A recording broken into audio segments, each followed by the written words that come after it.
ஸ்ரீமதே ராமானுஜாய நமஹ. திருவன் பரிச்சாரம், இதோட இன்னொரு பெயர் திருப்பதிச்சாரம்.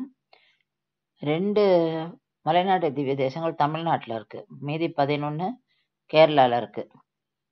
ஒன்று திருவாட்டாறு, இன்னொன்று திருவன் பரிச்சாரம். இங்க பெருமாளோட திருநாமம் திருவாழ் மார்பன், அமர்ந்த திருக்கோலம். தாயார் மகாலட்சுமி தாயார். பெருமாளோட திருமார்பல்ல கமலவல்லி நாச்சியார். தீர்த்தம் லக்ஷ்மி தீர்த்தம். பெருமாள் கிழக்கு நோக்கி திருமுக மண்டலம். நம்மாழ்வார் மங்களாசாசனம் பண்ணியிருக்க. வன்னா கொடைவள்ளல், வன் சடகோப்பனை வன்மையுடைய உடையநங்கையார் இந்தபடியால் இது வன் பரிச்சாரம் அப்படின்னு இந்த ஊருக்கான பெயர் காரணம் சொல்லப்படுறது. பெருமாள் நரசிம்ம அவதாரம் எடுக்கும்போது இரண்யன் அவதாரம் பண்றார். கோபம் அடங்காம இருக்கார். லக்ஷ்மி தேவியும் பக்கத்துல போல, பிரகலாதன் மட்டும்தான் போறான். அப்போ பிரிந்த லக்ஷ்மி தேவி இங்க வந்து தவம் புரிந்தாளாம். அதனால்தான் இங்க லக்ஷ்மி தீர்த்தம்னு பேரு. அப்படி தவம் பண்ணி கொண்டிருந்த காலத்துல பின்னொரு நாள் எம்பெருமாள் வந்து இங்க சேர்ந்தார் அப்படின்னு சொல்றான். திருவாழ் மார்பன். திருவாய் மார்பன்னா திருவாகிய லக்ஷ்மி தேவி வாழ்கின்ற மார்பை உடையவன் என்பதால் திருவாழ் மார்பன் என்ற பெயர். இங்க சப்த ரிஷிகளில் ஒருவரான அத்ரி சுச்சீந்திரத்துல பகவத் தரிசனம் வேணும்னு தவம் புரியறார். முதல்ல அவருக்கு சிவபெருமானோட தரிசனம் கிடைக்கிறது. ஆனா அவர் திருப்பியும் விஷ்ணுக்காக ஏங்குறார், விஷ்ணு தரிசனத்துக்காக. அதனால அங்க தவம் இருக்கார். அப்போ பெருமாள் அவருக்கு தனக்கே ஒரு அடையாளமான திருமார்பில திருவை, அதாவது லக்ஷ்மிய ஏந்திண்டு தரிசனம் அளித்தாராம். இந்த ஸ்தலத்தை திருவன் பரிச்சாரம் என்றும் திருப்பதிச்சாரம் என்றும் சொல்றா. ஆழ்வார்களோட பாசுரங்களை திருவன் பரிசாரம் தான் சொல்லியிருக்கோம்.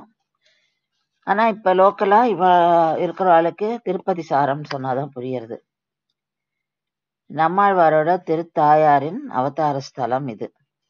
கோவிலுக்கு வெளியே மாட வீதியில் ஆழ்வாரோட அம்மாவான உடையநங்கையாருக்கு ஒரு தனி சன்னதி இருக்கு. எம்பெருமான் 9 அடி உயரம் அமர்ந்த திருக்கோலத்துல காட்சியளிக்கிறார். வலது கையாலே அபயப்பிரதானம் செய்துண்டு இடது கையை தன் திருத்தொடை மேல வைத்துக் கொண்டும் ஒரு திருவடியை மடக்கின்றும் மற்றொன்றினை நீட்டுக்கொண்டும் சேவை சாதிக்கிறார். திருமார்பில் கமலவல்லி நாச்சியார் எழுந்தருளியுள்ளார். கர்ப்ப கிரகத்திலேயே மூலவரை சுத்தி சப்த ரிஷிகளும் காட்சி தரா. வெளியில வந்தோம்னாக்கா வலதுபுறத்துல ஒரு சன்னதி, அங்க ராமர், சீத்தை, லக்ஷ்மணன் ஆகியோரை சேர்க்கலாம். அவளுக்கு அருகில் அனுமானும் விபீஷணனும் இருக்கா. இவர்களுக்கு எதிர்ப்புறம் அகஸ்திய மகரிஷி குலசேகர ஆழ்வாரோட எழுந்திருக்காரு. குலசேகர ஆழ்வாரோட குதிரை ஒரு தடவை காணாம போயிடுறது. எல்லாரும் தேடுறா. அதை இங்க லக்ஷ்மி தீர்த்தத்துலதான் கண்டுபிடிக்கிறா. அது அமைதியா இங்க மேய்ச்சின்னு இருந்துதான். அதனாலே இந்த இடத்துக்கு திருவன் பரிசாரம் பேர் வந்திருக்கலாம் அப்படின்னு சொல்றா. குலசேகர ஆழ்வார் நிறைய இந்த கோவிலுக்கு கைங்கரியம் பண்ணியிருக்கார். இந்த கோவிலுக்கு இன்னும் 2 சிறப்பு என்னன்னா, அனுமானுக்கு அகஸ்திய முனி ராமாயணத்தை சொன்னாராம் இந்த இடத்துல. விபீஷணன் ராம பட்டாபிஷேகம் முடிஞ்சு திரும்பி லங்கைக்கு போறான். அவனுக்கு ராமரை பிரிஞ்சு வந்துட்டோமே இருக்கு. திரும்பியும் பட்டாபிஷேக குலத்தை பார்க்கணும்னு ஆசைப்படுறான். பெருமாளை வேண்டிக்கிறான். இங்க ராமரும் சீத்தையும் அவனுக்கு காட்சி அளித்தார்களாம். நம்மாழ்வார் இந்த தலத்தின் மேல ஒரு பாசுரம் பாடியிருக்கார். இந்த தலத்துக்கு திருவன் பரிசாரம், அதாவது வன்னுன்னா கொடைவள்ளல்னு அர்த்தம். கொடைவள்ளலான சடகோப்பனை வன்மையுடைய உடையநங்கையார் இந்தபடியால் இது வன் பரிசாரம் அப்படின்னு சொல்றா. ஸ்ரீமதே ராமானுஜாய நமஹ.